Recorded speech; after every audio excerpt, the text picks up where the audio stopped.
Good evening po, lalong-lalo na po sa ating mga masugid na taga-subaybay sa ating mga reels. Ano po, bali gusto ko lamang pong ipakita ito sa inyo para po dun sa mga tight budget na customer. Ano po, alam ko po talagang sa hirap ng buhay gusto nating makatipid, pero tingnan niyo po itong nangyari. Mga nag-DIY si sir, tingnan niyo po nangyari, naputol niya po yung ribbon ng sa pindutan po, at natanggal niya rin po itong sa may antena.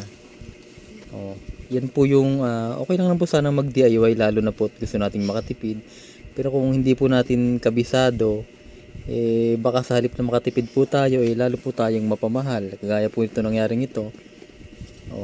Imbis na LCD lang po papalitan natin, papalitan din po natin pating ribbon ng mga pindutan niya, kasi hindi na po ito gagana dahil naputol po ito ni sir.